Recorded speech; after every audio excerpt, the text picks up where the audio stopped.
Welcome to next വരീന talks. ഇന്ന് next വരീന ടോക്സിൽ സംസാരിക്കുന്നത് ബെറ്റർ കോൾ സോളിലെ സീസൺ 1 എപ്പിസോഡ് 9 പിമെൻറ്റോയിനെ പറ്റിയാണ്. ഈ എപ്പിസോഡിൻ്റെ പ്രധാനപ്പെട്ട 2 ഭാഗങ്ങളാണ് ചക്കും ജിമ്മിയും തമ്മിലുള്ള ബന്ധം എങ്ങനെ പോകുന്നു എന്നുള്ളതും മൈക്കിൻ്റെ കൂടുതൽ പണം സമ്പാദിക്കാനുള്ള അദ്ദേഹത്തിൻ്റെ ഒരു ദൗത്യം. ഇത് രണ്ടുമാണ് ഈ എപ്പിസോഡിൽ പ്രധാനമായിട്ടും ചർച്ച ചെയ്യുന്നത്. കഴിഞ്ഞ എപ്പിസോഡിലെ ഹോം കെയർ തട്ടിപ്പ് വലിയൊരു കേസാക്കി മാറ്റാൻ വേണ്ടി ജിമ്മിയും ചക്കും HHMലേക്ക് അത് മാറ്റാൻ തീരുമാനിക്കുന്നുണ്ടല്ലോ. അങ്ങനെ HHMലേക്ക് ജിമ്മിയും ചക്കും പോകുന്നതും, എന്നാൽ ഈ കേസ് HHM വാങ്ങാമെന്നും പക്ഷേ അതിനകത്ത് ജിമ്മി അതിൻ്റെ ഭാഗമാകില്ല എന്നുമുള്ള ഒരു തീരുമാനം HHMൻ്റെ പാർട്ണറായിട്ടുള്ള ഹവാർഡ് പറയുന്നുണ്ട്. ഇതിൽ തൃപ്തിയല്ലാത്ത ജിമ്മി ഉടനെ അത് നിരസിക്കുകയും തന്നോട് അദ്ദേഹത്തിന് വളരെയധികം പകയുണ്ട് എന്നും വിചാരിച്ച് ആ കേസ് HHMന് കൊടുക്കണ്ട എന്ന് തീരുമാനിക്കുകയും ചെയ്യുന്നു.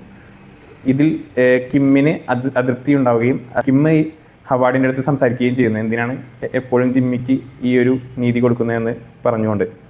അങ്ങനെ നിവർത്തിയില്ലാതെ ഹവാർഡ് ജിമ്മിക്ക് എന്തുകൊണ്ട് ഇത് നിഷേധിക്കപ്പെട്ടു എന്നുള്ളത് കിമ്മിൻ്റെ അടുത്ത് പറയുകയാണ്. അതായത് അദ്ദേഹമല്ല, സ്വന്തം സഹോദരനായിട്ടുള്ള ചക്കാണ് അദ്ദേഹത്തിന് ആദ്യം അദ്ദേഹത്തിന് ഇവിടുത്തെ ഒരു അറ്റോർണിയാകാനുള്ള ജോബ് നിഷേധിക്കുന്നതും പിന്നീട് ഈ കേസിൽ നിന്ന് അദ്ദേഹത്തെ മാറ്റാൻ വേണ്ടി ഹവാർഡിനെ ഫോൺ കോൾ ചെയ്തതും ചക്കാണെന്നുള്ള കാര്യം ഇതറിഞ്ഞ കിം ജിമ്മിയെ കാണാൻ വരികയും ഈ കേസ് HHMന് നൽകുകയും അവർ തരാമെന്ന പറഞ്ഞ തുക സ്വീകരിക്കുകയുമാണ് നിനക്ക് നല്ലതെന്നും പറയുന്നു. ഈ എപ്പിസോഡിൻ്റെ മറ്റൊരു ഭാഗമാണ് നമ്മുടെ മൈക്ക് ഒരു പ്രൈസ് എന്ന ഒരാളുടെ കൂടെ ഒരു ദൗത്യത്തിന് പോകുന്നത്.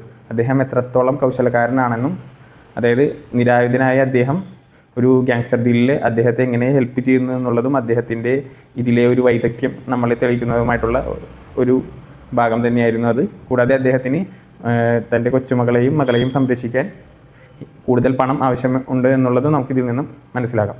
പിന്നീട് ജിമ്മി ചക്കിനെ കാണാൻ വരികയും എന്തുകൊണ്ടാണ് തന്നെ റിജക്റ്റ് ചെയ്തു എന്നുള്ള കാര്യം അദ്ദേഹത്തോട് ചോദിക്കുകയും ചെയ്യുന്നു. അപ്പോഴാണ് നമുക്ക് ചക്കിൻ്റെ മറ്റൊരു വശം മനസ്സിലാകുന്നത്.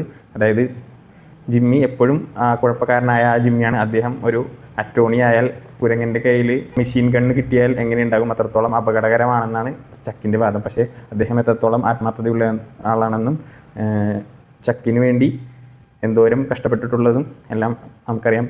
എന്നിട്ടും ചക്ക് ജിമ്മിയോട് ചെയ്ത അനീതി വളരെ ക്രൂരം തന്നെയാണ്. ഇതായിരിക്കാം ചിലപ്പോൾ ജിമ്മിയിൽ നിന്ന് സോൾ ഗുഡ്മാനിലേക്കുള്ള അദ്ദേഹത്തിൻ്റെ ഒരു മാറ്റം തുടങ്ങാൻ കാരണമാകുന്നു എന്ന സൂചനയാണ് ഈ എപ്പിസോഡ് തരുന്നത്.